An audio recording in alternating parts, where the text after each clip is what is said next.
인간관계를 잘 맺으려고 하면 첫 인사가 중요합니다. 첫 인사 만났을 때 여러분들은 어떻게 인사하셨나요? 오늘 어떻게 인사하셨나요? 네. 안녕하세요. 인사할 때 좋은 말로 해주시고 긍정적인 말로, 그러니까는 긍정적인 생각과 좋은 생각이 들 수 있는 말로 인사를 해야 인간관계를 좋게 맺습니다. 근데 그러지 못하고 그냥 반대로 부정적인 말을 하면 안 좋죠. 예를 들자면 딱 오랜만에 주일날 교회에서 봤는데 어머 집사님 얼굴이 왜 그래? 어디 아파?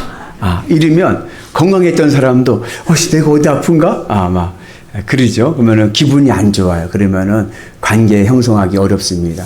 저에게 적용을 하면, 제가 목회자지 않습니까? 목사면 대부분 처음 이렇게 만나서 안녕하세요, 제가 영일교회 목사입니다. 그러면은 첫 번째 반응의 대답이 뭔지 아세요?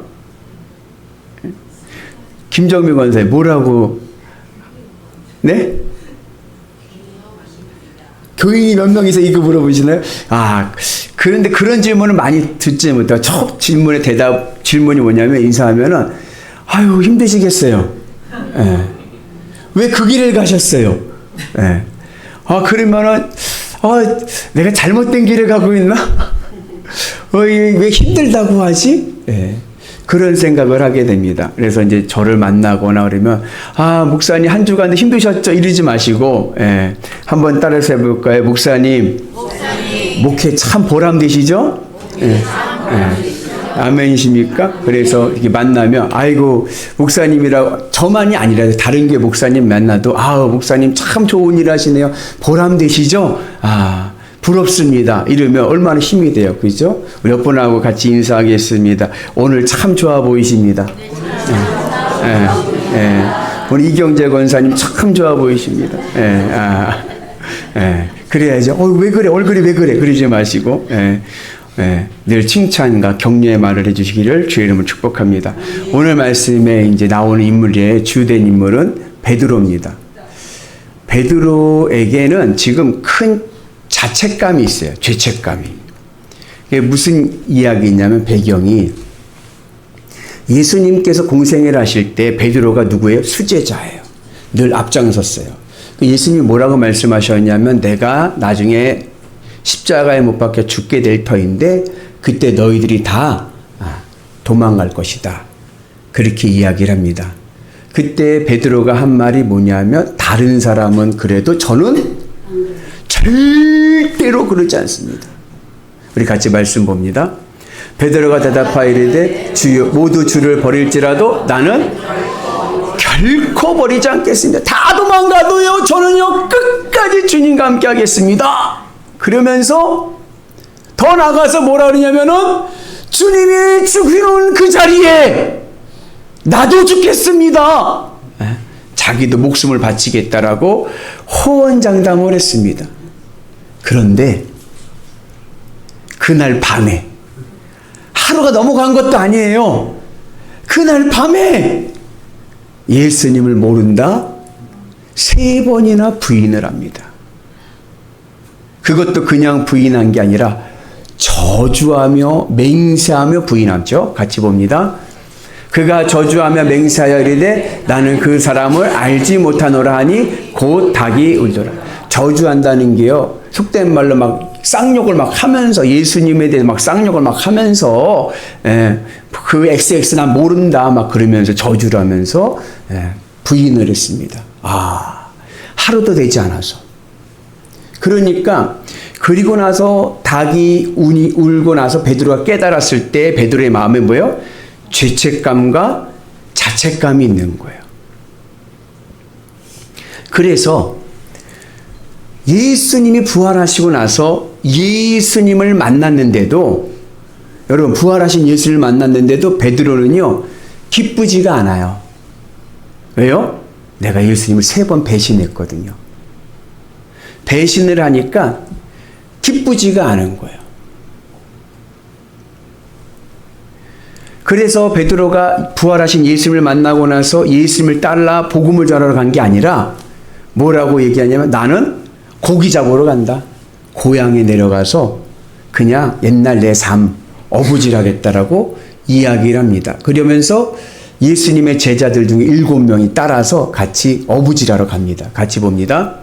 시몬 베드로가 나는 물고기 잡으러 가노라 하니 그들이 우리도 함께 가겠다 하고 나가서 배에 올랐으나 그날 밤에 아무것도 잡지 못하더니 베드로가요 그 죄책감 양심의 가책이죠. 배신을 했잖아요. 그러니까 예수님을 따르지 않고 예수님이 기쁘지도 않아. 부활한 게 기쁘지도 않아. 민망해. 그러니까는 예수님과 떨어져서 나는 그냥 고기 잡으러 고향 내려간다. 그래서 거기서 어부질을 합니다.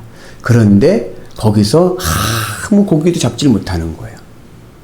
여러분, 예수님이 떠난 인생은요, 빈 그물 인생입니다. 예수님을 떠난 인생은요, 빈배 인생입니다. 아무것도 없어요.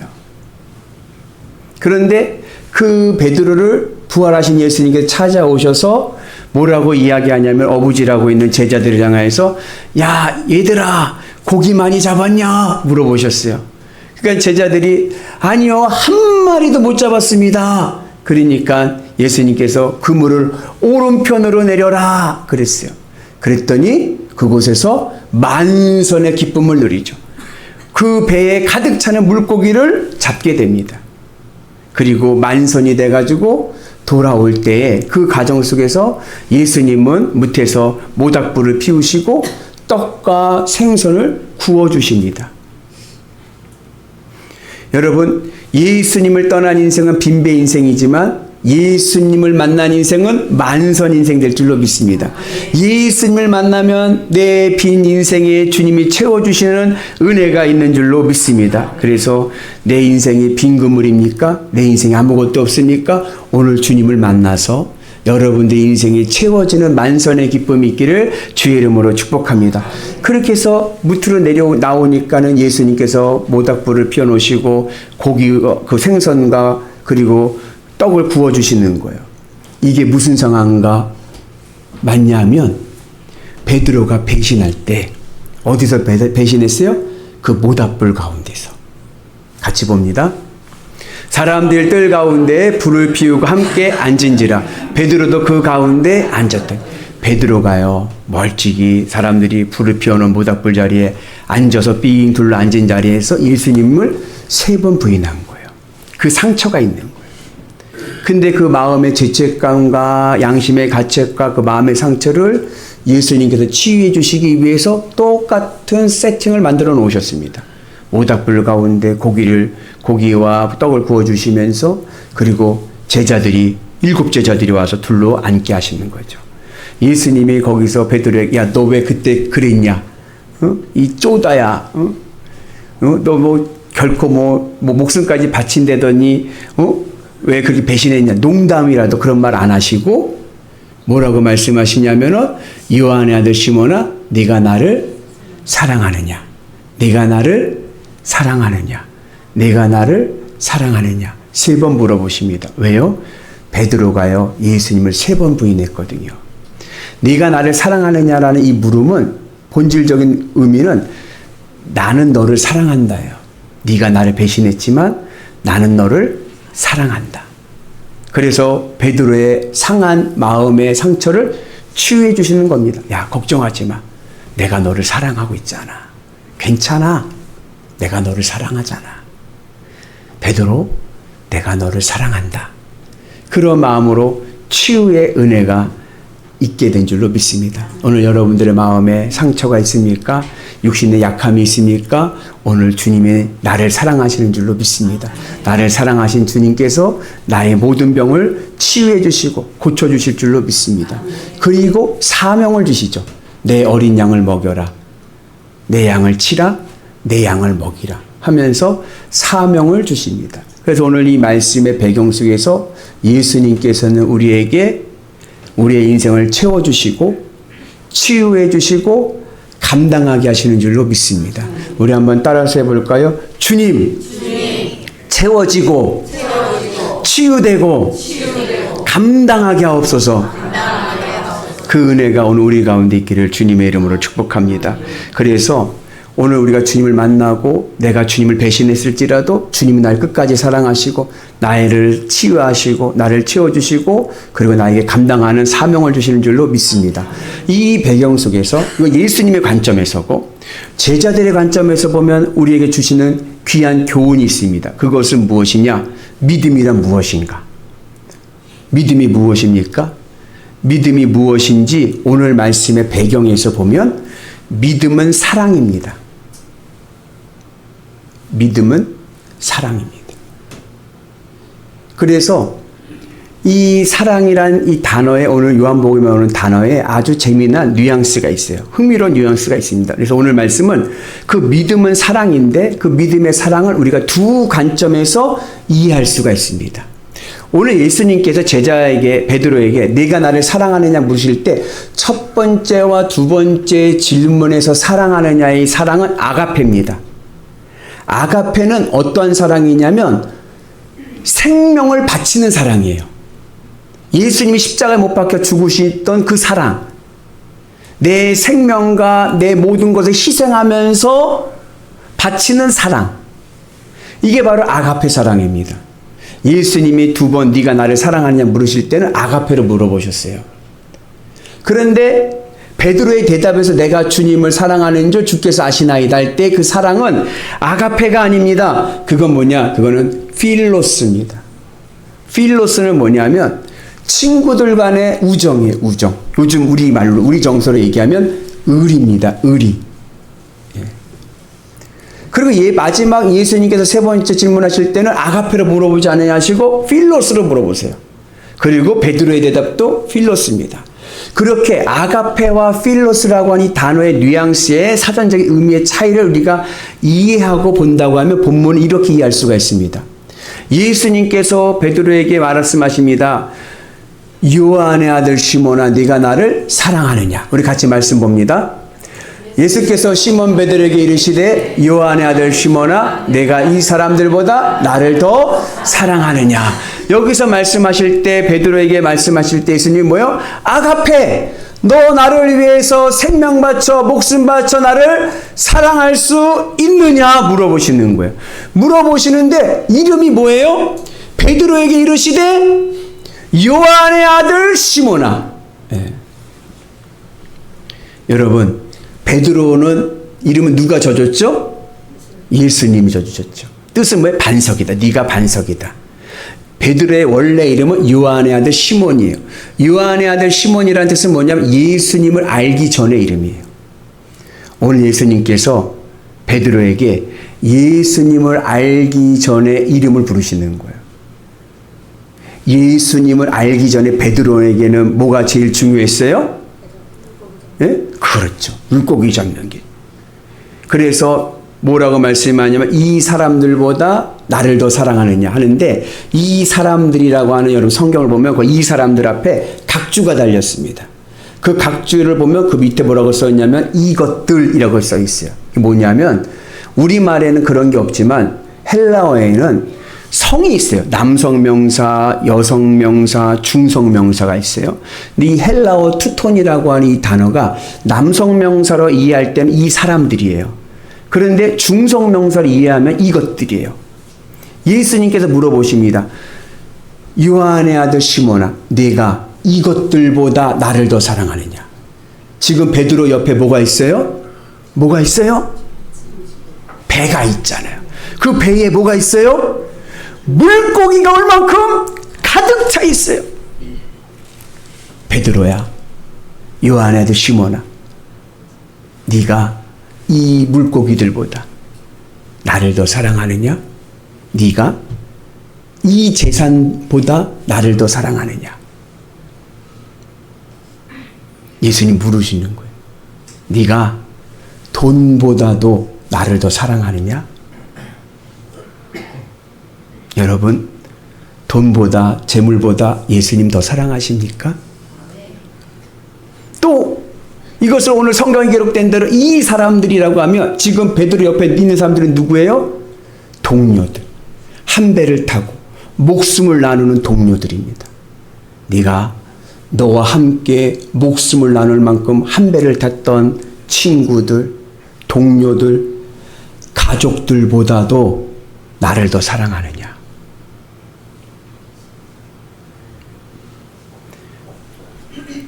그때 베드로의 대답이 뭐냐면 제가 주님을 사랑하는 줄 주께서 아시나이다 할 때 이 사랑은 아가페가 아니에요. 필로스입니다. 우리 교회는 대단한 교회예요. 여러분이 아가페를 사랑하신다고 했잖아요. 베드로는 천만의 말씀이에요. 베드로가 뭐랬냐? 아유, 주님 아시지 않습니까? 저는 아가페 못해요. 이것들보다 주님을 더 사랑하느냐고요? 아니요. 저는 그렇게 사랑 못하죠. 저는 필로스. 저는 주님 의리만은 지키겠습니다. 네가 나를 위해서 목숨 바쳐 이것들보다 나를 사랑하느냐? 아니요. 아, 주님 아시지 않습니까? 전 그렇게 못해요. 이미 배신을 3번이나 때렸잖아요. 그러나 주님 제가 의리만은 지키겠습니다. 예수님 또 한번 물어보십니다. 네가 나를 사랑하느냐? 아가페를 물어보시는 거예요. 네가 나를 목숨 바쳐 사랑할 수 있느냐? 또 물으실 때 베드로의 대답이 뭐예요? 아, 주님 아시지 않습니까? 내가 주님 어떻게 사랑하는지를. 주님, 저는 의리만 지키겠습니다. 그 3번째 예수님 질문하실 때 단어가 바뀌는 거예요. 그래? 그러면 네가 나를 의리라도 지키겠느냐? 네가 나를 사랑하느냐 할 때는 필로스를 물어. 그럼 네가 의리라도 지키겠느냐? 예수님 의리를 얘기하시니까 베드로의 3번째 대답할 때 뭐라 그래요? 근심하면서. 아씨, 큰일 났다. 주님이 의리라도 지키겠냐고 물어보네. 근심하면서 이야기합니다. 예, 제가요 의리는 지키겠습니다. 그리고 나서 베드로가 복음 사역을 감당하고 복음을 전해 나가는 거예요. 왜요? 의리 지키기 위해서. 의리 지키기 위해서. 그렇게 해서 복음을 막 전하다가 어디까지 갔냐면 로마까지 갔습니다.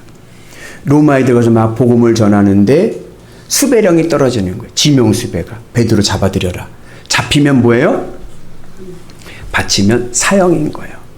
베드로가 목숨까지 바치겠다고 했어요? 안 바치겠다고 했어요? 안 바치겠다고 했죠. 의리를 지킨다고 했지 내가 언제 목숨까지 바친다고 했겠어요? 그 베드로가 그날 밤에 도망 나와요. 야반도주합니다. 살아야죠. 그래서 야반도주하는 그 도망가는 그 길 가운데 누구를 만나냐면 십자가를 지고 로마로 들어오신 예수님을 만나는 거예요. 베드로가 깜짝 놀랐습니다. 그리고 예수님 앞에 달려가서 한 유명한 라틴어가 있습니다. 영화로도 만들어진 제목이에요. 쾌바디스 도미노. 쾌바디스 도미네. 주님 어디 가십니까? 예수님께서 대답하십니다. 네가 십자가를 지려 하지 않으니 내가 다시 십자가를 지어야 될 수밖에. 내가 십자가 지러 간다. 그 예수님의 그 만남에 베드로가 깨져버린 거예요. 주님 아닙니다. 이제는 내가 십자가를 지겠습니다. 하고 로마로 들어가서 마지막에 십자가형을 당하는데 베드로의 마지막 유언이 뭐예요? 예수님이 십자가에 바로 돌아가셨는데 내가 어떻게 예수님을 3번이나 부인한 내가 어떻게 예수님과 똑같이 죽겠느냐? 나는 어떻게 매달아라? 거꾸로 매달아라. 우리 옆분한테 격려합시다. 우리는 의리라도 지킵시다. 아멘이십니까? 여러분, 예수님이 물어보시는 거예요. 너 이것들보다 나를 더 사랑하느냐? 아시잖아요. 전 돈이 더 좋아요. 전 재물이 더 좋아요. 예. 제가 어떻게 목숨까지 미쳤어요. 내 목숨까지 못 바치죠. 그 예수님 물어보신, 너 의리라도 지키겠니? 의리는 지키겠습니다.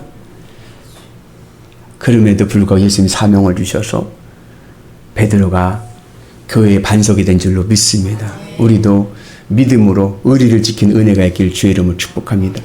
믿음이란 무엇이냐? 믿음은 예수님을 사랑하는 건데 사랑은 뭐냐? 의리를 지키는 것이다.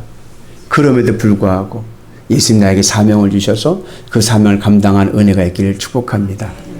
두 번째 관점은 이런 거예요.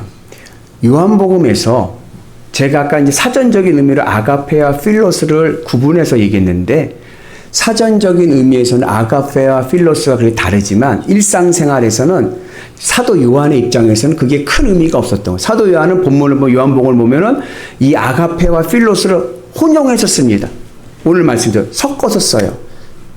그러니까 이 개념을 우리가 이해하기 좋은 게 바로 축복이라는 단어입니다. 우리나라 정서에서는 뭐냐면 여러분 축복이라는 단어를 사전적인 의미로 이해하고 쓰는 분들은 많지 않아요. 사전적인 의미는 뭐예요? 복을 빌어주는 거예요. 어느 목사님이 설교 시간에 이렇게 설교를 했어요. 여러분 하나님께서 우리를 축복하십니다. 그랬어요. 맞는 말이에요? 틀린 말이에요? 어법으로? 틀렸죠. 왜? 축복은 복을 빌어주는 건데 하나님이 누구에게 보고 복을 주세요라고 빌어요? 누구한테? 하나님이 주시는 건데 그러니까 예배가 끝났더니 어느 장로님이 목사님에 의해서 목사님 어법이 틀렸습니다. 하나님이 복을 주십니다지 하나님이 축복하십니다가 아닙니다. 그러니까 다음부터는 하나님이 복을 주십니다라고 그렇게 말씀을 전해줬으면 좋겠습니다. 목사님 네 알겠습니다 했는데 이게 목회하시면서 20, 30년 똑같은 그런 말을 썼으니까 자꾸 잊어버리니까 본능적으로 나오는 게 뭐예요? 하나님께 여러분을 축복하십니다. 축복하십니다 하니까는 그 장로님이 우리 목사님 실력이 없다. 아무리 얘기해도 못 고친다. 그러니까 어법이 그러는 거예요. 근데 틀렸습니까? 맞았습니까? 그걸 틀렸다라고 말할 수 있는 게 아닌 거예요. 왜냐하면 언어라는 것은 현상으로 의미를 전달하는데 성공을 했으면 그 언어의 역할을 다 한 겁니다. 예를 들자면 예전에는 우리말, 고운말, 바른말 뭐 이런 거 풀어보면 제일 잘 나오는 것 중에 하나가 뭐냐면 자장면이에요. 자장면. 자장면이 맞습니까? 짜장면이 맞습니까? 예? 예전에 저 초등학교 학교 다닐 때는 자장면이 많았어요. 그래서 늘 선생님이 얘기할 때 짜장면이라고 하면 틀렸다고 자장면이라고. 그러나 어느 누가 자장면집 가서 자장면 주시라는 분 한 번도 없어요. 짜장면 주세요 그러죠. 그게 현상이 자꾸만 나타나니까 지금은 어떻게 돼요? 지금은 짜장면도 맞아요. 왜? 이미 언어의 현상이 모든 국민들에게 통합이 됐는데 아무리 문법적으로 얘기해도 무슨 소용이 있어요. 다 우리가 짜장면이라고 하는데. 그래서 지금은 짜장면도 표준어로 됐습니다. 마찬가지로 아가페와 필로스라는 단어가 의미는 뉘앙스는 다르지만 사랑이란 단어에서 사도 요한은 그것을 사전적으로 생각한 것이 아니라 사랑이라고 하는 관점에서 이야기하고 있다. 그래서 오늘 우리 본문에도 성경에서 우리 번역된 우리말 성경에도 그거를 차이를 두지 않고 사랑이란 말로 이야기하는 거예요. 요한의 아들 시몬아 네가 나를 사랑하느냐? 네가 이것들보다 나를 더 사랑하느냐? 물어보시는 거예요. 그때 베드로가 얘기합니다. 예, 제가 주님을 사랑하는 일 주께서 아십니다. 예, 제가 주님을 사랑합니다. 예, 제가 이 재물보다 이 사람들보다 제가 주님을 더 사랑합니다. 믿음이란 무엇인가? 믿음은 하나님을 선택하는 겁니다. 아브라함의 믿음과 마찬가지인 거예요. 여러분 아브라함을 믿음의 조상이라고 하지 않습니까? 왜 아브라함의 조상이라고 합니까? 조상이란 말은 아버지란 뜻이에요. 믿음이 무엇인지 그 기틀을 아브라함이 세워줬기 때문에 그렇습니다. 믿음이 무엇입니까? 아브라함에게 있어서 믿음은 하나님 앞에서 아까운 것이 없는 믿음이에요. 그 창세기 마지막 22장에 보면은 하나님께서 말씀을 할 때 이삭을 죽이려고 할 때 스탑하시면서 하신 말씀이 아브라함 믿음을 인정하실 때 하신 말씀이 뭐예요? 네가 하나님 앞에서 이삭을 아끼지 아니한즉. 믿음은 뭐냐? 하나님 앞에서 아까운 것이 없는 게 믿음입니다. 본토 아비집이냐 하나님이냐? 본토 아비집의 재산이죠. 재산이냐 하나님이냐? 하나님이죠. 조카냐 하나님이냐? 하나님이죠. 가족이냐 하나님이냐? 하나님이죠. 자식이냐 하나님이냐? 하나님이죠. 하나님을 선택하는 것이 믿음이다. 두 번째 물어봅니다. 또 아가페로 물어보시는 거예요. 네가 나를 사랑하느냐? 그래? 네가 나를 선택했어? 네가 이것들보다도 나를 더 사랑하느냐? 그러면 너 나를 위해 살 수 있니? 여러분 주님을 위해 사실 수 있으십니까? 베드로가 얘기합니다. 예, 제가 주님을 사랑하는 일 주께서 아십니다. 제가요 주님을 위해 살겠습니다. 내 양을 치라. 세 번째 물어보십니다. 세 번째 물어보실 때는 단어를 바꾸셨어요. 뉘앙스를 약간 다르게 하신 거예요. 네가 나를 사랑하느냐? 여기서 사랑은 필로스입니다. 무슨 의미냐? 첫 번째 질문과 두 번째 질문은 수직적인 사랑이에요. 예수님과 나와의 수직적인 사랑인데 필롯은 수평적인 사랑이에요. 어떤 의미냐? 그러면 네가 나를 선택하고 나를 위해 살겠다고 하면 그러면 너 이제 나와 함께 할 수 있느냐? 동행을 물어보시는 거예요. 여러분 예수님과 동행하실 수 있습니까? 예? 베드로가요 근심이 생겼어요. 근심하며 얘기합니다. 야 큰일 났다. 주님이 나와 함께 가자고 하시네. 근심하면서 얘기합니다. 예, 제가 주를 사랑한 줄 주께서 아십니다. 여러분 누가 나를 껌딱지같이 쫓아다닌다는 것처럼 불편한 것도 없어요. 제가 군 생활할 때요. 저보다 10달 고참인 분을 제가 전도를 했어요. 그 이분이 10달 먼저 제대를 했죠. 제대를 하고 그다음 저를 제대할 때까지 기다린 거예요. 제가 제대를 하니까 전화가 왔어요. 연락이 왔어요. 그러면서 하신 말씀이 그분이 구로에서 직장 생활하는데 저는 인천 부평에서 살잖아요. 저랑 같이 신앙생활을 하고 싶다는 거예요. 그래가지고 저랑 같이 교회를 다니고 싶다고 하시니까 어떻게 해요? 그래 좋다고 그랬죠. 제가 전도를 했으니까. 그래갖고 이분이 토요일 날 인천으로 오는 거예요.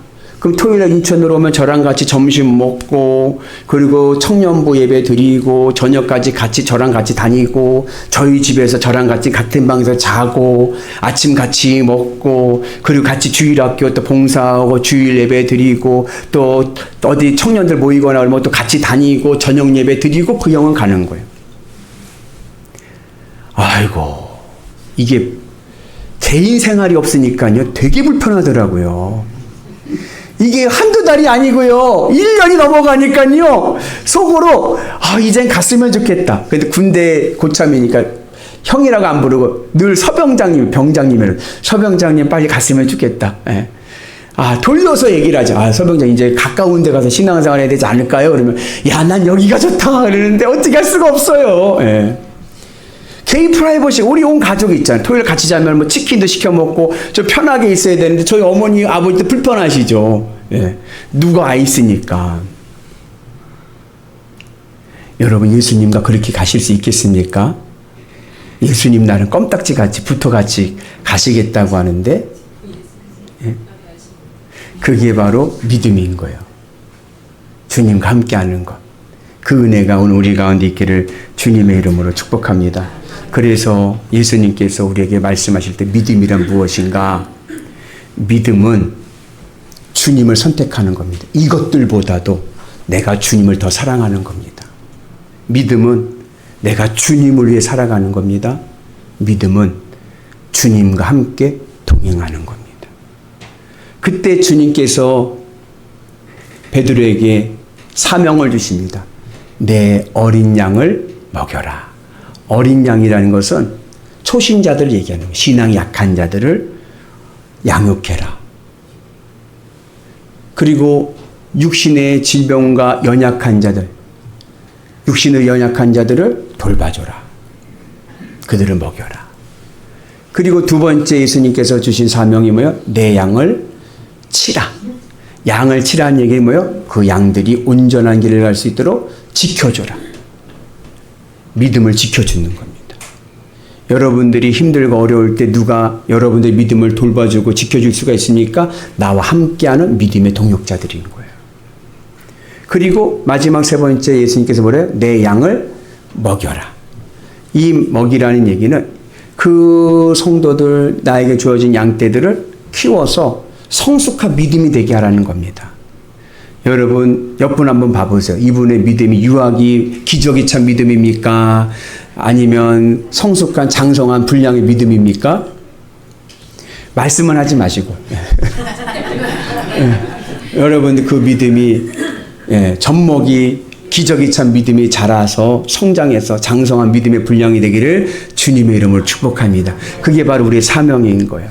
그러한 믿음으로 살아갈 때 하나님께서 우리의 인생을 복되고 아름답게 하여 주실 줄로 믿습니다. 그래서 우리는 이제 업종이 바뀌어야 돼요. 베드로가 이것들을 위해서 고기 잡는 어부의 인생이었다면 예수님을 사랑함을 통하여 양떼들을 지키고 돌보고 먹이는 목자가 되었습니다. 오늘 내가 예수님을 믿기 전에는 이 땅의 사람, 땅의 것을 바라보던 사람이었다고 하면 내가 이제 예수님을 믿음으로 예수님을 사랑함으로 이제 나는 땅의 사람이 아니라 하늘의 사람 될 줄로 믿습니다. 하나님의 은혜로 하나님으로 기쁨으로 살아갈 때에 우리의 삶이요 늘 복돼서 채워지고 치유되고 감당하는 믿음 될 줄로 믿습니다. 우리 모두가 그러한 믿음으로 날마다 복된 삶을 살아가는 위대한 성도 되시기를 주의 이름으로 축복합니다. 우리 한번 같이 따라서 할 텐데요. 요한의 아들까지는 하시고 그 다음에 시모나에다가 본인의 이름을 넣으시는 거예요. 제 이름을 넣지 마세요. 저 따라 하신다고도 제 이름 하지 마시고 본인 이름을 넣어서 같이 한번 따라서 해보겠습니다. 요한의 아들 복기야, 네가 나를 사랑하느냐? 주님 그러하나이다. 내가 주님을 사랑하는 줄